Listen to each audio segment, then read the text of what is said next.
Vuestros cabellos están todos contados. Pues aún vuestros cabellos están todos contados. Mateo 10:30. Es muy deleitable ver cuán familiarmente nuestro Señor Jesús hablaba con sus discípulos. Él era grandioso y, sin embargo, estaba entre ellos como el que servía. Él era muy sabio, pero era tierno como lo es una niñera con los niños a su cuidado. Él era muy santo y muy por encima de las debilidades cargadas de pecado de ellos, pero condescendía con los hombres de baja condición. Él era su Dios y Señor, pero era también su amigo y su siervo. Él hablaba con ellos no como un superior dominante, sino como un hermano lleno de ternura y simpatía. Ustedes saben cuán dulcemente Él les dijo una vez: si así no fuera, yo os lo hubiera dicho. Y así demostró que no les había ocultado nada que fuera provechoso para ellos. Les descubrió su corazón totalmente. Su secreto estaba con ellos. Los amó con sumo amor y encauzó el río pleno de su vida para que fluyera en provecho de ellos. Ahora, en este capítulo, si lo leyeran en casa, verán cuán sabiamente el Señor Jesús trata con sus temores. Él se preocupa para que ellos no tengan temor. Está ansioso para que ellos no estén ansiosos. Así que habla con ellos como un amigo muy tierno hablaría a una persona muy nerviosa, algún hermano o hermana de mente débil, y habla de tal manera que si ellos no hubiesen sido consolados, querría decir con certeza que de manera voluntaria rechazaban el consuelo. Él les dice: y no temáis a los que matan el cuerpo, mas el alma no pueden matar. Temed más bien a aquel que puede destruir el alma y el cuerpo en el infierno. ¿No se venden 2 pajarillos por 1 cuarto? Con todo, ni uno de ellos cae a tierra sin vuestro Padre, pues aún vuestros cabellos están todos contados.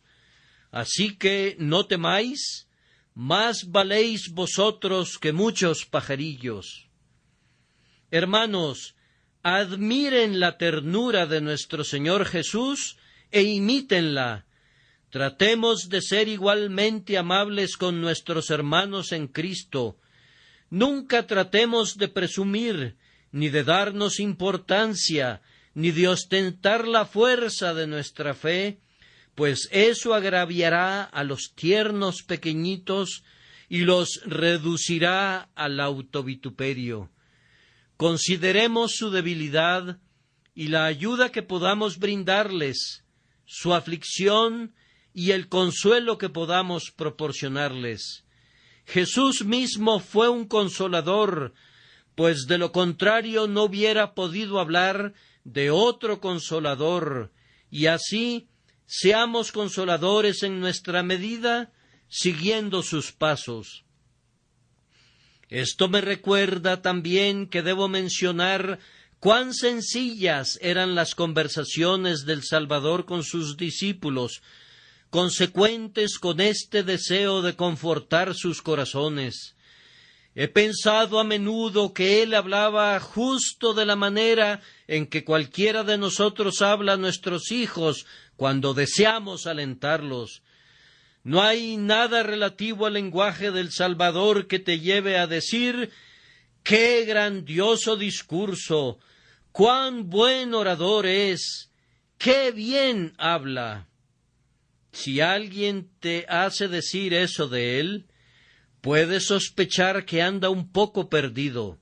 Esa persona está olvidando el verdadero objeto de una mente amorosa y está buscando ser un conferencista y quiere impresionar a la gente con la idea que está diciendo algo verdaderamente maravilloso y que lo está diciendo de manera grandilocuente. El Salvador ignoraba toda idea de usar una expresión maravillosa cuando trataba de expresar el significado de la manera más sencilla posible. Él buscaba el camino más corto para alcanzar los corazones de quienes lo escuchaban, y no le importaba para nada si las flores crecían a la orilla del camino o no. Por esta razón no hay elocuencia como la elocuencia de Jesús. Hay un estilo de majestuosa sencillez en él que es totalmente propia, y en esto radica su sublimidad inigualable. De vez en cuando reviso citas de libros y veo que los nombres de los autores están colocados al pie de las referencias, pero cada vez que observo que el nombre de Cristo es colocado debajo de una cita, lo considero como algo superfluo que debería eliminarse, pues nunca hay el temor de confundir el lenguaje del Hijo de Dios con el de cualquiera de los hijos de los hombres. Él tiene su propio estilo. Esto, sin embargo, es incidental al propósito que se tiene, pues él no estudia el estilo de la retórica en ningún grado, sino simplemente tiene por objetivo transmitir su pensamiento. Por eso él habla con palabras muy sencillas, tales como las de nuestro texto: pues aún vuestros cabellos están todos contados. Los hombres que son grandes y estudiosos no hablarían acerca de los cabellos de tu cabeza. Todo su discurso es acerca de las nebulosas y de las estrellas, las eras geológicas y los fósiles, la evolución y la solidaridad de la raza, y no sé qué otras cosas más. Ellos no se inclinarían ante las cosas comunes. Ellos deben decir algo grandioso, sublime, deslumbrante, brillante, lleno de fuegos artificiales. El Señor está tan lejos de todo esto como lo están los cielos del dosel más llamativo que jamás haya engalanado el trono de algún mortal. Él habla en lenguaje sencillo porque Él se siente en casa. Él habla el lenguaje del corazón porque Él es todo corazón y quiere alcanzar los corazones de aquellos que le escuchan. Les recomiendo este texto por esa razón, además de muchas otras, pues aún vuestros cabellos están todos contados. Reflexionando sobre estas palabras, parecen contener 4 elementos por lo menos, y podemos adoptar 4 perspectivas de su significado. Y la primera es predeterminación, pues aún vuestros cabellos han sido todos contados. Encontrarán que esa traducción es una versión más precisa del texto que la versión que tenemos ante nosotros. El verbo no está en presente, sino en el tiempo pluscuamperfecto. Aún vuestros cabellos han sido todos contados, antes que los mundos fueran creados. En segundo lugar, veo en el texto conocimiento. Esto es muy claro. Dios conoce a su pueblo de tal manera que aun los cabellos de sus cabezas están todos contados por Él. En tercer lugar, hay aquí valoración. Él estima de manera tan elevada a sus propios siervos que de ellos se dice: aún vuestros cabellos están todos contados. Ustedes son tan preciosos que la más pequeña porción de ustedes es preciosa. El Rey conserva un registro de cada parte de ustedes pues aún vuestros cabellos están contados. Y por último, aquí hay de manera muy evidente preservación. El Salvador les ha estado diciendo que no teman a los que pueden matar el cuerpo, pero que son incapaces de destruir el alma. Él dice que Dios los preserva. En otro lugar les había dicho a sus discípulos: pero ni un cabello de vuestra cabeza perecerá. Y Él quiere significar lo mismo en este caso. Habrá una preservación perfecta de su pueblo, pues aún vuestros cabellos están todos contados. Vamos pues al primer punto. Aquí hay predeterminación, pues aún vuestros cabellos están todos contados. La mayoría de los cristianos cree en la providencia de Dios, pero no todos los cristianos están preparados para seguir la verdad que implica. Ellos aparentan creer que hay una providencia que gobierna sobre todo, pero parecen haber olvidado que siempre hubo esa providencia y que la providencia debe ser, después de todo, un asunto de predeterminación divina.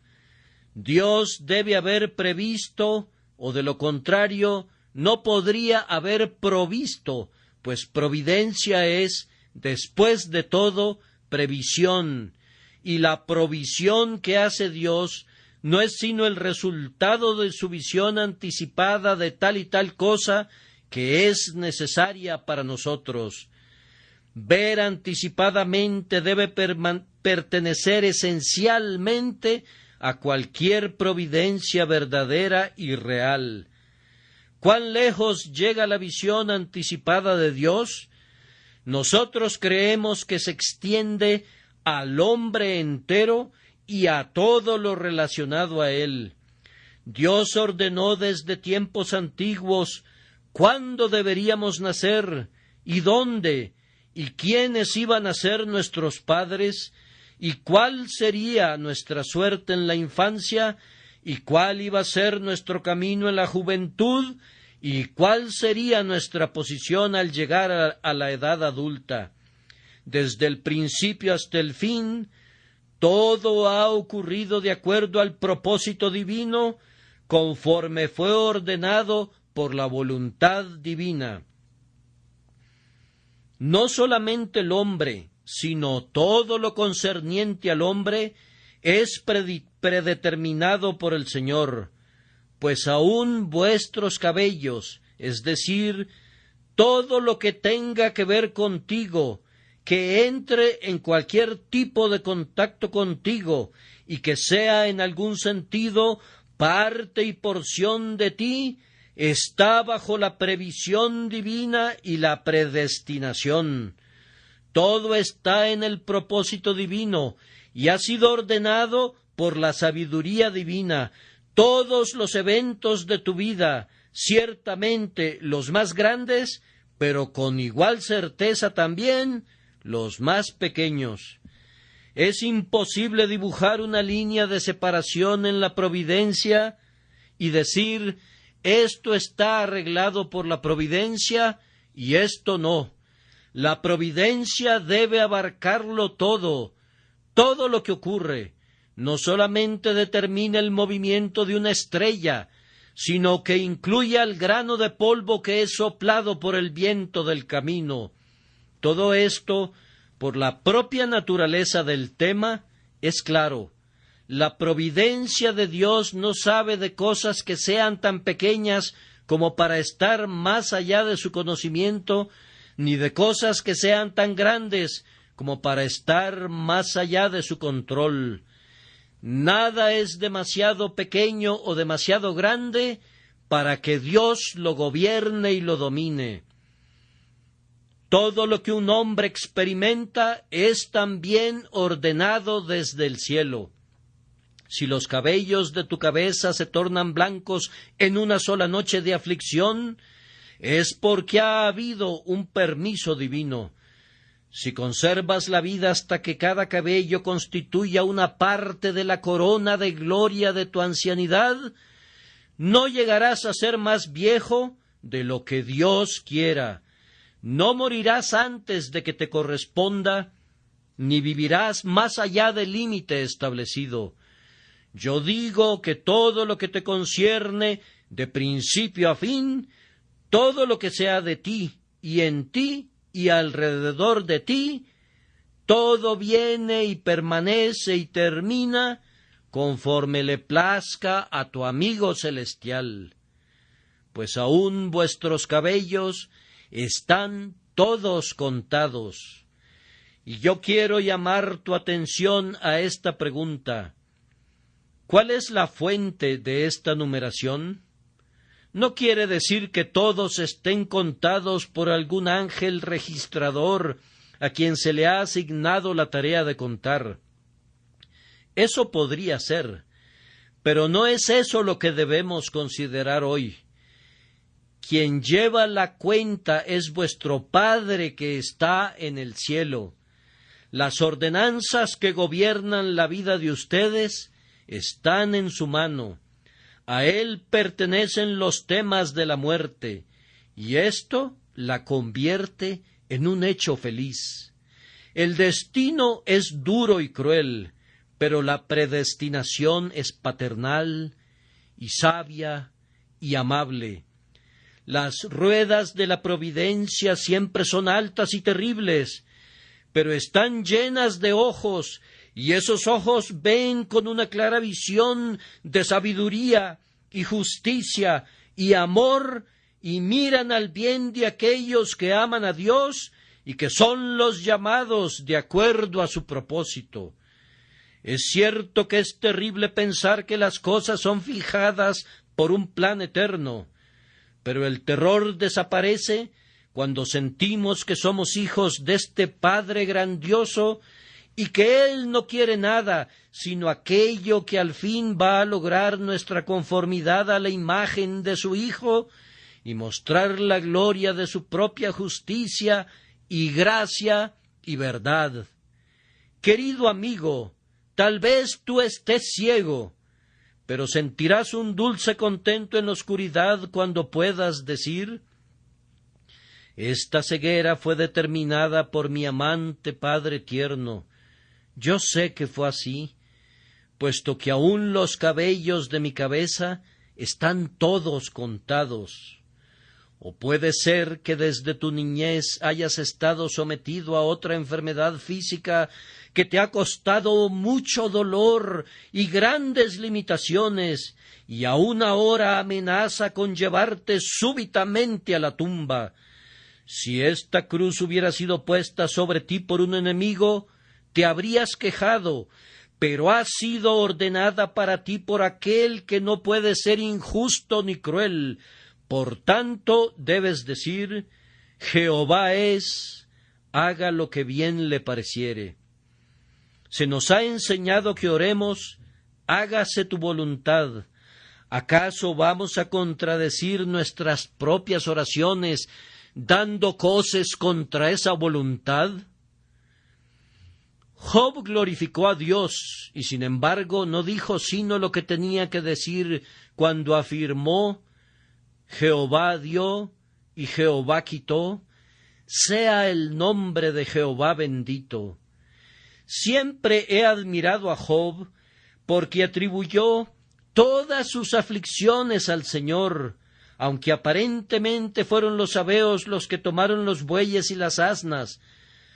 Fueron los caldeos los que se llevaron sus camellos. Fue un gran viento que vino del lado del desierto, levantado por el diablo, el que arrebató a sus hijos. A Job no le importan tanto los sabeos, ni los caldeos, ni los demonios como para mencionarlos, pero él clama, mirando a la primera causa de todos los eventos: Jehová dio y Jehová quitó, sea el nombre de Jehová bendito. Cuando podemos alcanzar el fondo de las cosas visibles y ver no simplemente los títeres, sino también los hilos que los mueven, entonces nos acercamos a la sabiduría. Los seres malvados actúan de acuerdo a su propio libre albedrío, y por lo tanto todo el mal moral de sus acciones descansa plenamente y únicamente en ellos mismos. Pero el Dios grandioso, totalmente limpio de toda complicidad con el pecado humano, ejecuta misteriosamente sus propios propósitos, que siempre son buenos y justos. Él es quien del mal, real o supuesto, produce todavía bien y mayor bien en progresión infinita. Yo digo que cuando llegamos a esta primera fuerza y fuente real de poder, entonces llegamos a donde aprendemos sabiduría y recibimos ayuda en las luchas de la vida. Cuando vemos que todas las cosas son arregladas por aquel que ordenó todas las cosas de conformidad al consejo de su propia voluntad, entonces inclinamos nuestras cabezas y adoramos. El resultado práctico de todo esto para el cristiano debe ser simplemente este: si esto es así, que todas las cosas en mi vida son ordenadas por Dios, inclusive los cabellos de mi cabeza, entonces debo aprender sumisión. Voy a inclinarme ante la voluntad suprema que debe cumplirse siempre. Aunque me cueste una lágrima y muchos dolores, sin embargo, nunca voy a estar contento hasta que pueda decir: Padre, hágase tu voluntad. La naturaleza humana nos impulsa a pedir que, si es posible, pase de nosotros esta amarga copa, pero la naturaleza divina que Dios ha puesto en sus verdaderos hijos les ayuda a luchar todavía después de la plena sumisión, hasta que al fin se convierten en conquistadores de sí mismos, y Dios es glorificado en el templo de su ser. Hermanos míos, estoy seguro que nuestra felicidad radica en gran medida en nuestra sumisión completa al Señor nuestro Dios. Si no puedes traer tu condición a tu mente, lleva tu mente a tu condición. El viejo proverbio nos invita a cortar nuestro traje de acuerdo a nuestra tela, y aquel que pueda cubrir su mente con los vestidos que la providencia le ha asignado, no necesita envidiar los trajes del alcalde de Londres. El gozo está más en la mente que en el lugar o en la posesión. Quien tiene suficiente, aunque solo sean unos cuantos pesos a la semana, tiene mucho más que un millonario. Quien está contento es verdaderamente un hombre rico. El que anda tras el dinero es siempre pobre. ¿Cómo no podría serlo? Pobre en el peor sentido de la palabra. Oh, es algo bendito que podamos pensar que todos los eventos de la providencia han sido ordenados por Dios. Entonces podemos disolver nuestra propia voluntad en la dulzura de la voluntad de Dios, y nuestra tristeza llega a su fin. Yo pienso que esto, además de enseñarnos sumisión, debería darnos un alto grado de consuelo en el tiempo de necesidad, de tal forma que nos elevemos a algo parecido al gozo. Hoy estaba leyendo algo acerca del señor Dodd, que es una persona a quien los puritanos siempre estaban citando, un hombre que no escribió ningún libro, pero parece que dijo cosas con las que otras personas han hecho atractivos sus propios libros. Se dice que este viejo señor Dodd tenía un gran problema, una queja de su cuerpo que no voy a mencionar, pero es una de las más dolorosas que un hombre puede sufrir, y cuando se le dijo que tenía esta enfermedad y que era incurable, el anciano derramó unas cuantas lágrimas naturales a causa del dolor muy grande y agudo, pero al fin dijo: esto me viene evidentemente de Dios, y Dios nunca me envió nada que no fuera bueno para mí. Por tanto, arrodillémonos juntos y agradezcamos a Dios por esto. Ese anciano dijo algo muy bueno e hizo muy bien en agradecer a Dios de todo corazón.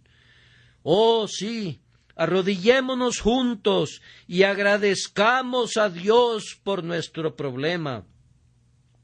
¿Acaso podría ser tuberculosis, o un niño moribundo, o una hacienda que no te sostiene, o un negocio que va rumbo a la ruina? Creamos con firmeza que nuestro Dios nunca nos ha enviado nada que no fuera para nuestro bien. Por tanto, arrodillémonos y agradezcamos a Dios con todo nuestro corazón. Si tu hijo viniera a ti y te dijera: Padre, te agradezco por la vara, sé que ha sido por mi bien, sentirías que el tiempo de la corrección ha llegado a su fin. Evidentemente él no es tan torpe ni tan insensato como para que necesite un agudo despertar por medio del castigo. Él ve el mal involucrado en su desobediencia y la necesidad del castigo, y ahora se le puede permitir que aplique las lecciones que ha aprendido. Cuando ustedes y yo comenzamos a familiarizarnos con la aflicción y a agradecer a Dios por ella, está llegando a su fin. Yo personalmente creo que hay a menudo un período establecido para las aflicciones de los santos, y que ese período usualmente coincide con su aceptación perfecta. Cuando están contentos de recibir todas las cosas como Dios quiera, Dios estará contento con permitirles tener tanto como quieran. Cuando dos voluntades se juntan, nuestra voluntad y la voluntad de Dios, entonces encontraremos un dulce arroyo de plateada paz que fluye en dos vertientes por el resto de nuestras vidas. Por tanto, concluyamos esto: si aún los cabellos de nuestra cabeza están todos contados, si verdaderamente todo es ordenado por el Altísimo en lo relativo a su pueblo, gocémonos en lo que Dios da, y tomémoslo como venga, y alabemos su nombre, ya sea que lo que nos toque sea duro o suave, amargo o dulce. Digamos con alegría: si Dios lo quiere así, nosotros también. Si es un propósito de Dios, que así sea, puesto que a los que aman a Dios, todas las cosas les ayudan a bien, esto es, a los que conforme a sus propósitos son llamados. No me voy a hundir en el pantano de las dificultades que algunos de ustedes ven colocado en el camino. Yo tropiezo en el fango con el ágil pie de la fe. No voy a discutir cómo se puede demostrar que la predeterminación es consistente con la responsabilidad del hombre y con el libre albedrío del hombre, y con todo eso. Yo creo en la responsabilidad del hombre y en el libre albedrío del hombre, tanto como creo en la predestinación. Yo creo en la responsabilidad del hombre, tanto como ustedes, y creo en el libre albedrío del hombre, tanto como cualquier ser viviente. ¿Cómo puedo creer en ambas doctrinas? Evidentemente puedo creer en ambas doctrinas, pues ciertamente creo en ambas. He aprendido esto, que el hombre cuyo credo es consistente en la opinión de otros, usualmente tiene un credo señalado por la pobreza y la insuficiencia, y la mayor parte de ese credo es más bien teoría que revelación. Cuando llegas a encuadrar tu teología en un sistema, existe el peligro que actúes como un constructor que coloca entre las grandes piedras mezcla hecha por él mismo. Yo me contento con apilar las piedras no labradas y no les pongo ningún cemento propio. No le voy a dar forma a la verdad y mucho menos le voy a agregar algo, porque si alzares herramienta sobre él, lo profanarás. Quien acepta la verdad tal como la encuentra en el libro inspirado, tiene suficiente material y todo ese material es sano. Yo creo que todas las contradicciones de la Escritura son solamente aparentes. No puedo esperar entender los misterios de Dios, ni tampoco deseo hacerlo. Si yo entendiera a Dios, no podría ser al verdadero Dios. Una doctrina que yo no pueda entender es una verdad que está destinada a agarrarme a mí. Cuando yo no puedo ascender, me arrodillo. Allí donde no puedo construir un observatorio, coloco un altar.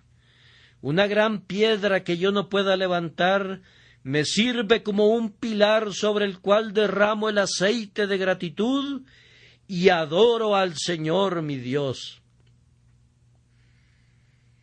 Cuán ocioso es soñar que nuestro entendimiento corre en paralelo con el entendimiento del Dios infinito. Su conocimiento es demasiado maravilloso para nosotros. Es tan elevado que no podemos alcanzarlo. ¿Han escuchado alguna vez la historia del muchacho curioso a quien se le había prohibido entrar al estudio de su padre? Intentó abrir la puerta, pero estaba cerrada con llave. Cualquier forma apropiada y segura de entrar estaba descartada, pero él no podía estar contento hasta no haber satisfecho su curiosidad, y por lo tanto se subió por la ventana. Para horror de su padre, allá arriba en el segundo piso estaba su hijito, mirándolo desde arriba y gritándole con orgullo infantil: «¡Papá, puedo verte!». ¡Qué posición tan peligrosa para el niño! Debe ser rescatado y se le debe enseñar que no debe subirse allí de nuevo. ¿Imitaremos la insensatez de este niño? Hermanos míos, yo no lo intentaría. No quiero poner en peligro mi alma, ni tampoco mis poderes de razonar, esforzándome por entender lo que no se puede conocer. Siendo un pobre hijo como soy, prefiero amar a Dios y asombrarme de Él, en vez de mirarlo con percepciones frías e intelectuales, soñando que lo conozco plenamente. Yo le pido a Dios crecer en el conocimiento de aquello que el Señor ha revelado, y oro para pedir gracia, para limitar mi curiosidad a los límites de su revelación. Ciertamente están sumamente lejos aún de las investigaciones más ambiciosas. En cuanto a la dificultad frente a nosotros, yo no la entiendo. ¿Y de qué me serviría si la entendiera? Yo sé que cualquier cosa que haga un hombre que está mal, la hace de conformidad a su libre albedrío. Y yo creo que todo el pecado del mundo es causado por la elección voluntaria y censurable del transgresor. Pero yo sé que hay una comprensión de la previsión y de la predestinación tan amplia que todo está de acuerdo con la presciencia y la predestinación. Que nuestro cabello crezca como quiera, o arranquémonos los cabellos como nos plazca, que nada interfiera con nuestra absoluta libertad en el asunto, y sin embargo los cabellos de nuestra cabeza están todos contados. Suficiente en cuanto a la presciencia. Ahora, en segundo lugar, tenemos el conocimiento, el íntimo conocimiento que Dios tiene de su pueblo, pues aún vuestros cabellos están todos contados. Observen qué conocimiento tan pleno tiene Dios de cada uno de sus hijos. Si no hubiera nadie más en el mundo excepto tú, y Dios no tuviera nada más que hacer que pensar en ti, y no hubieran otros objetos para su atención más allá de ti, y su mente eterna no tuviera ningún tema que considerar, sino únicamente tú, el Señor entonces no sabría más acerca de ti de lo que sabe ahora.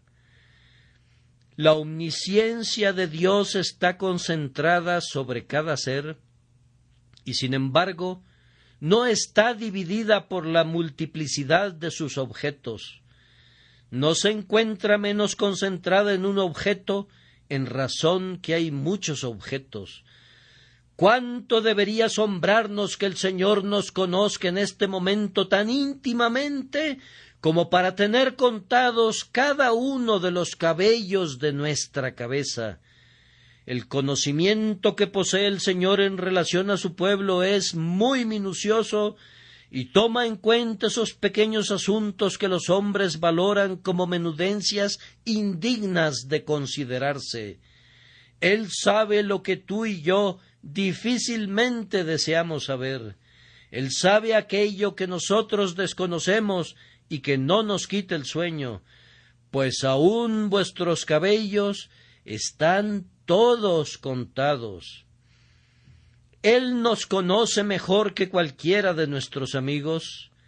Hay muchas personas que tienen un amable amigo que conoce sus asuntos con mucha precisión, pero aún un allegado tan familiar nunca ha contado los cabellos de sus cabezas.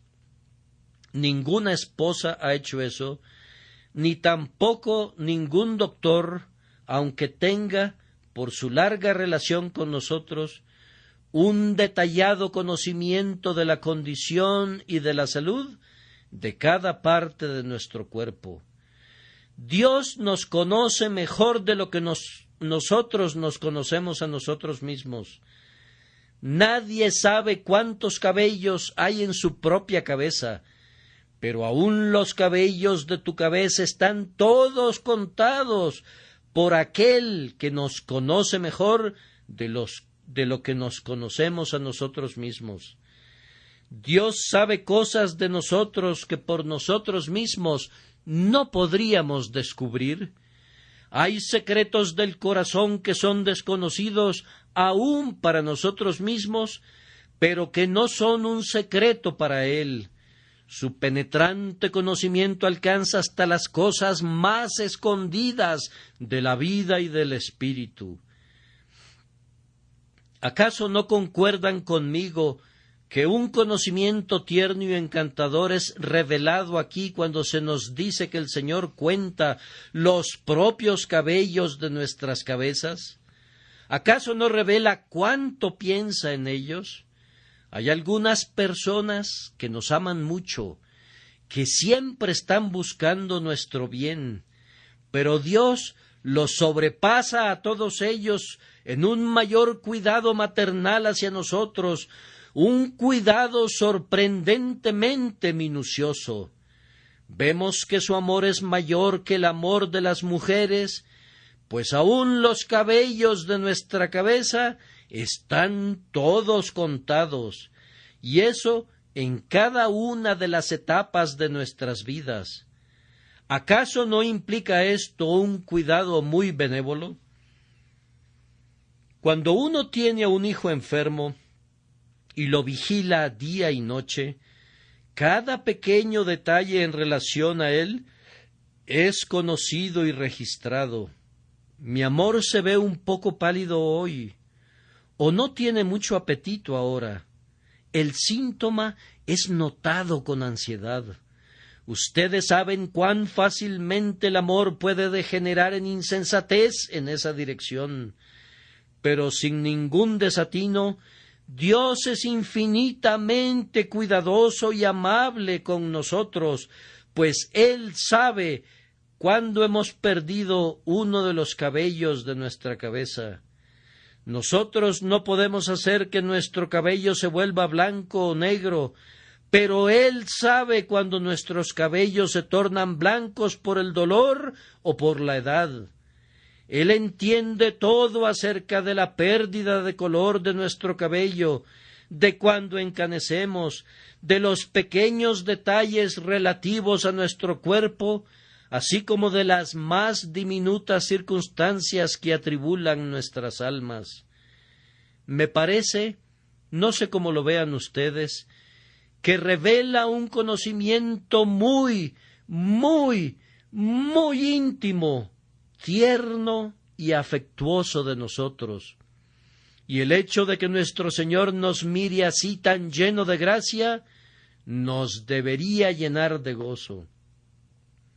Este conocimiento tierno y cuidadoso de parte de Dios es constante. Él conoce el número de los cabellos de nuestra cabeza hoy, mañana y todos los días. Él vela sin cesar sobre todos los procesos que aun de la manera más insignificante afectan nuestras vidas. Tan íntimo es el conocimiento que tiene de nosotros, que cuando nos acostamos y cuando nos levantamos, nuestros pensamientos y nuestros caminos, todo está continuamente ante Él. ¿Y qué debemos aprender de esto? ¿Acaso la vida no se convierte en un asunto muy solemne? ¿Quién se atrevería a tomar las cosas a la ligera cuando el Señor Dios está tan cerca? ¿Se dedican ustedes a la crianza de abejas? ¿Han sacado alguna vez la estructura interior de una colmena sosteniéndola en alto para observar lo que están haciendo las abejas a ambos lados del panal? ¿O han contemplado a las abejas a través de una de esas interesantes capuchas que tienen un visor que permite que toda la actividad pueda ser visible? Las abejas escasamente se dan cuenta que las estás observando. Ciertamente a ellas no les importa que las miren, pues son tan laboriosas que ya no podrían hacer nada más, aunque tuvieran puestos sobre ellas todos los ojos del universo. ¿Qué clase de personas deberíamos ser, sabiendo que Dios nos está observando y registrando cada movimiento de nuestro ser? ¿Qué cuidado deberíamos tener en cuanto a nuestro sentimiento, nuestro pensamiento, nuestra determinación, nuestros deseos, nuestras acciones y nuestras conversaciones, cuando Dios lo sabe todo minuciosamente, aun el número de los cabellos de nuestra cabeza? ¡Qué perfecta consagración deberíamos mantener! Si Dios me valora tanto a mí, si me conoce de esa manera que aún cuenta los cabellos de mi cabeza, ¿no debería yo entregar todo mi ser a Dios, aún hasta el más mínimo detalle? ¿Acaso no debería darle no solamente mi cabeza, sino mi cabello, como lo hizo aquella mujer penitente, quien soltó sus trenzas para poder hacer una toalla con ellas y así secar esos pies que había lavado con sus lágrimas? ¿No deberíamos consagrar a Dios las cosas más pequeñas, así como las más grandes también? ¿No está escrito: si pues coméis o bebéis o hacéis otra cosa, hacedlo todo para la gloria de Dios? Y que no sois vuestros, porque habéis sido comprados por precio. y cuando se hizo el inventario, el Señor no dejó fuera del catálogo ni un solo cabello de tu cabeza. Ciertamente, Él no les ha dejado el cabello a ninguno de ustedes, mujeres cristianas, para que ustedes se gocen en su vanidad y orgullo. Cada una de sus trenzas es del Señor. Él no les deja a ustedes, hombres, nada de su talento, nada de su mente, de su cuerpo.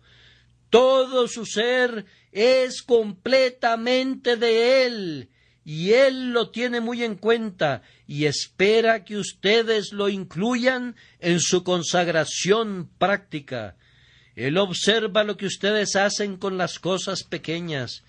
Él nota inclusive esos pequeños asuntos que parecen indignos de consideración para estar bajo alguna regla. Estamos bajo la ley de Cristo y esa ley cubre al hombre completo.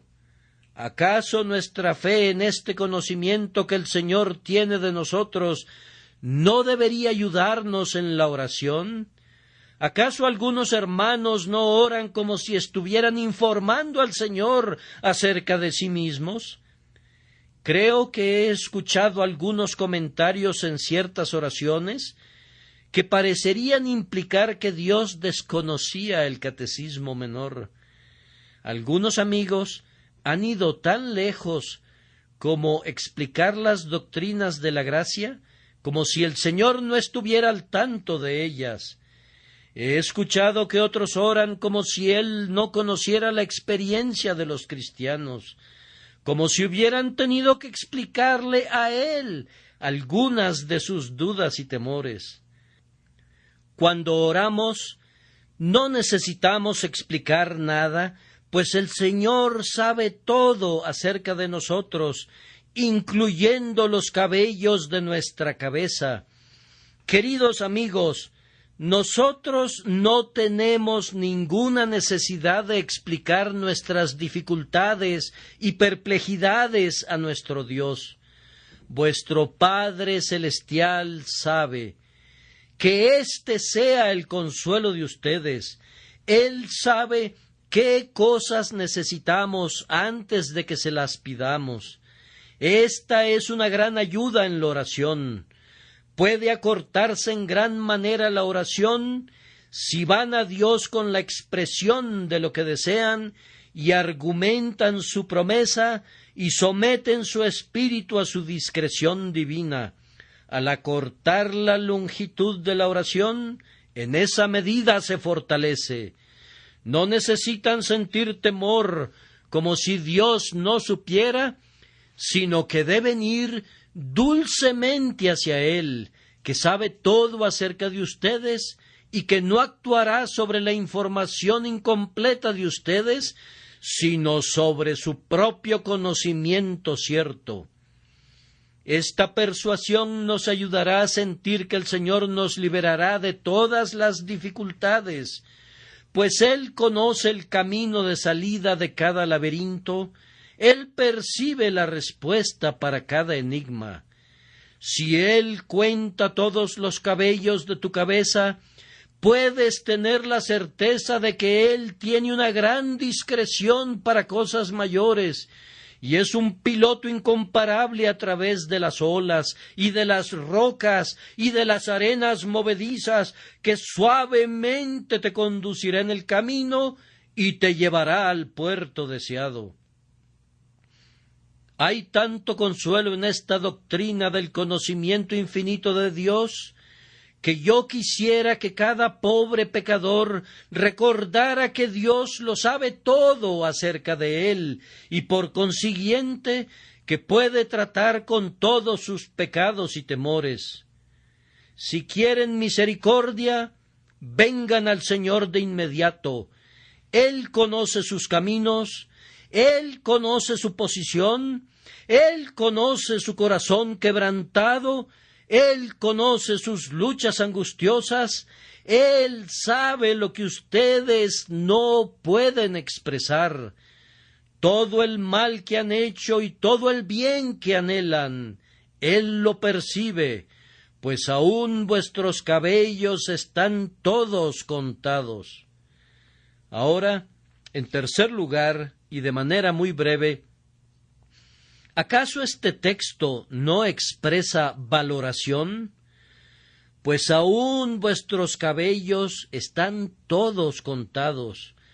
Parece entonces que los humildes santos son sumamente preciosos para el Señor. Todo el rebaño de Cristo en la tierra fue constituido por gente pobre. Si poseían un bote y unas cuantas redes, era todo lo que valían.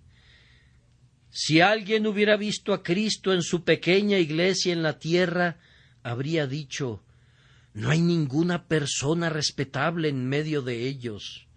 Así es como se habla ahora, como si fuera respetable tener dinero, como si el respeto no perteneciera al carácter, sino únicamente a las posesiones. Sin embargo, Él escogió a esos 12 hombres pobres y los tenía en tan alta estima que contó todos los cabellos de sus cabezas. Por allá veo a un pobre anciano junto al pasillo que lleva una chaqueta de pana. La chaqueta no es importante, pero aún los cabellos de su cabeza están todos contados. Por allá está también una pobre anciana que acaba de salir del asilo y a ella le encanta escuchar el Evangelio. Es una anciana tan pobre que a nadie le gusta invitarla para que tome un asiento en la iglesia. Ella es uno de los santos de Cristo y la santidad es una patente de nobleza. Si vendieras una hacienda podrías contar los árboles, pero no las ramas ni las hojas. Pero si vendieras una joyería, contarías todos los prendedores y todos los anillos de diamante, porque en una joyería todo es precioso. Ahora, Dios considera todo lo relativo a su pueblo como algo tan precioso que inclusive le da importancia a los cabellos de sus cabezas. ¡Cuán preciosos son los santos a los ojos del Señor! He estado tratando de hacer un cálculo. Si los cabellos de sus cabezas valen tanto que Dios los cuenta, ¿cuánto no valdrán sus cabezas? ¿Quién me respondería eso? Si sus cabezas valen tanto que el Señor Jesucristo murió para redimirlas, ¿quién podrá decir cuánto valen sus almas? O más bien, ¿qué es lo que no valen? Las almas valen más que todos los mundos colocados juntos. Pregúntenle a una madre cuánto vale su hijo. Señora, ¿cuánto aceptaría por su hijo? Amigos míos, si ella lo vendiera por el precio que ella considerara una compensación justa, no podríamos juntar todos nosotros el dinero suficiente, aunque pusiéramos todo lo que tenemos en un fondo común. El Señor puso tal valor en sus hijos que entregó a su Hijo Jesucristo a la muerte para no perder a ninguno de ellos. Y Jesús mismo eligió morir en la cruz para que ninguno de sus pequeñitos pereciera. ¡Oh, el valor y naturaleza preciosa de un Hijo de Dios! Los mundos no servirían de nada para servir de base de la evaluación. Valoremos al pueblo de Dios muy en alto, sintiendo como lo hacía el salmista cuando dijo: Tú eres mi Señor, no hay para mí bien fuera de ti. Para los santos que están en la tierra y para los íntegros es toda mi complacencia. Ustedes agradan a Jesús cuando le hacen el bien al más pequeñito de sus hijos. Él considera como si se lo hicieran a Él mismo. Si son tan queridos para Él, deben ser muy queridos para ustedes. Y como algunos a quienes Cristo compró con su sangre, todavía están perdidos? ¡Oh, vamos y encontrémoslos! En caminos de muerte ellos merodean. Si los cabellos de sus cabezas están todos contados, ¿cuánto valdrán sus almas? Debemos sentir que todo lo que podamos hacer para salvar un alma de la muerte no es sino un trabajo barato comparado con la gema invaluable que buscamos. Oh, ustedes buzos, vengan y zambúllanse en el mar. Las perlas que saquen les pagarán con creces todo su riesgo y esfuerzo. Ustedes, cazadores de almas, vengan. No hay cacería como esta. Cacen almas como los valerosos suizos cazaban antes venados en las montañas, y que ninguna dificultad los intimide, pues el que gana almas es sabio. No hay compra más provechosa que esta, aunque ustedes deban entregar sus vidas para traer a los hombres a Cristo. En cuánto valora Dios las almas de su pueblo. Finalmente, aquí hay preservación. Vean cuán cuidadosamente Dios preserva a su propio pueblo, pues comienza por contar los cabellos de sus cabezas. Yo digo, y me baso en la Escritura para apoyar mi afirmación, que ningún miembro del pueblo de Dios sufrirá a la larga la más pequeña pérdida. Pero ni un cabello de vuestra cabeza perecerá, le dijo Cristo a su pueblo creyente. Si yo fuera a perder un cabello de mi cabeza, no me daría cuenta. ¿Alguno de ustedes sí se daría cuenta? Pero Dios sí sabría si sus siervos perdieran algún cabello de sus cabezas, y Él les promete una protección tan completa que ninguno de los cabellos de sus cabezas perecerá. Recuerden ese otro texto. Él guarda todos sus huesos, ni uno de ellos será quebrantado. Ahora, un cristiano puede fracturarse los huesos de su cuerpo, pero en un sentido real y espiritual, él está libre de ese peligro. Dios lo guardará. ¡Ay! Lo guardará por toda la eternidad. No quedará ni una pezuña, le dijo Moisés a Faraón, y ni un solo hueso, ni un fragmento de un hueso de los rescatados será cedido al dominio de la muerte y de la tumba. Cuando suene la trompeta, toda la humanidad redimida despertará a la vida. Cuando Pedro salió de la prisión, el ángel lo tocó y sus cadenas se rompieron, y él salió de la prisión, pero no la abandonó hasta no ponerse sus sandalias. Ni siquiera dejó algún par de zapatos para Herodes o sus carceleros. Lo mismo sucederá con los hijos de Dios al final. De lechos de polvo y arcilla silenciosa, cuando suene la trompeta del ángel, se levantarán y no dejarán atrás nada. No dejarán ninguna partícula esencial en la tumba. Resucitarán cuerpo, alma y espíritu completamente redimidos por el Señor. Pues aún vuestros cabellos están todos contados. Cristo conoce lo que ha comprado y lo tendrá. Él tendrá lo que ha comprado, inclusive hasta el último átomo. No entraremos a la vida cojos o mutilados o con un solo ojo. Él preservará su pueblo en su totalidad y lo presentará sin mancha, ni arruga, ni cosa semejante. Observen que en la cercana vecindad del texto leemos acerca de persecución.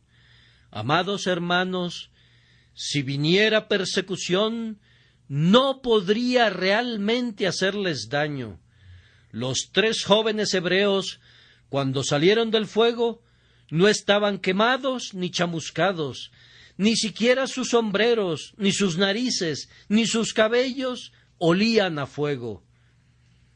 Cuando el pueblo de Dios sufre los fuegos de la persecución, no será perdedor. Ellos irán en medio del fuego sin sufrir ningún daño. Más aún, ganarán la palma y la corona de los mártires, que los harán gloriosos para siempre, a pesar de que mueran en las llamas. Por tanto, no le teman a nada. Nada les hará daño de ninguna manera. Al final, sus sufrimientos se convertirán en su enriquecimiento. Aunque ustedes no cuenten sus vidas como algo valioso, la sangre de ustedes será preciosa a su vista.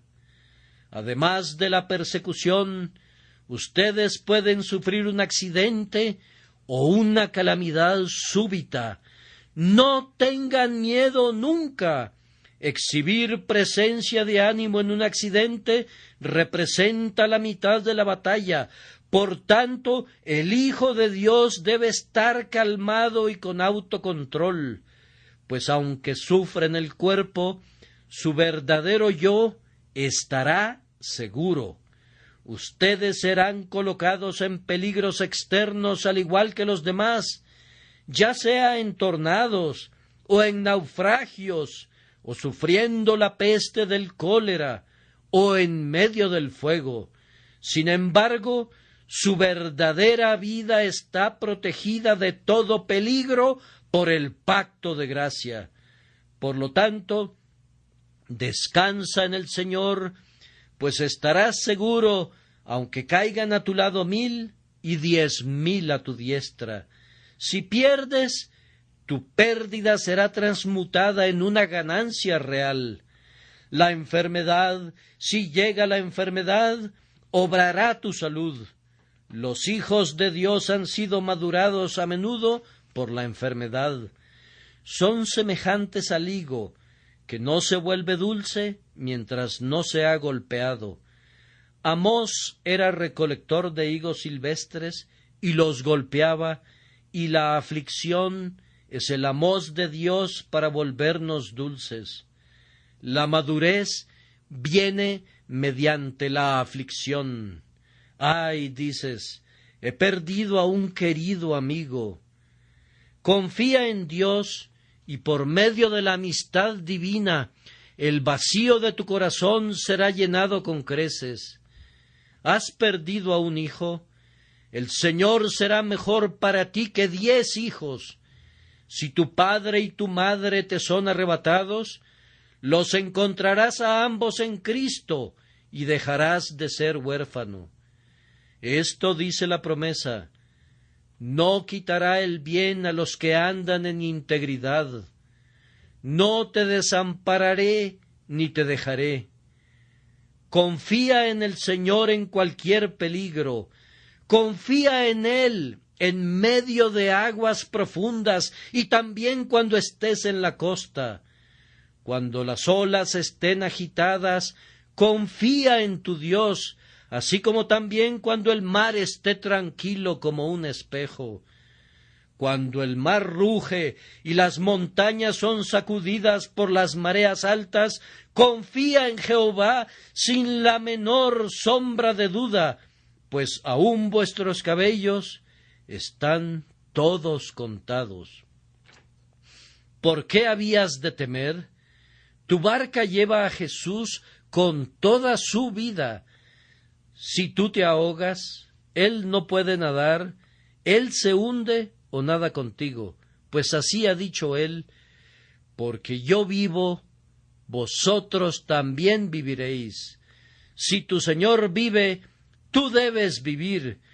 Por tanto, consuélense unos a otros con estas palabras y vayan tranquilamente, pacientemente, alegremente, gozosamente por la vida bajo la preservación divina, pues aún vuestros cabellos están todos contados. En cuanto a ustedes que no están en Cristo, siento por ustedes un gran dolor, porque ustedes no pueden participar del gozo de esta preservación. En cuanto a los justos, las estrellas en su curso luchan por ellos, y las bestias del campo han hecho pacto con ellos. Pero en cuanto a ti, la tierra gime al cargar el peso de tal pecador, y los elementos están impacientes para vengar la queja del Dios del pacto, destruyéndote. Todas las cosas trabajan conjuntamente para traer sobre ti la justicia que tú mismo provocas. ¡Huye! ¡Huye! ¡Huye! No te queda sino un solo amigo. ¡Huye a él! Ese amigo, el amigo de los pecadores, te implora que vengas a él. Escúchalo cuando clama con los acentos más tiernos. Venid a mí, todos los que estáis trabajados y cargados, y yo os haré descansar. Ven a Jesús, ven de inmediato, por causa de su amor. Amén.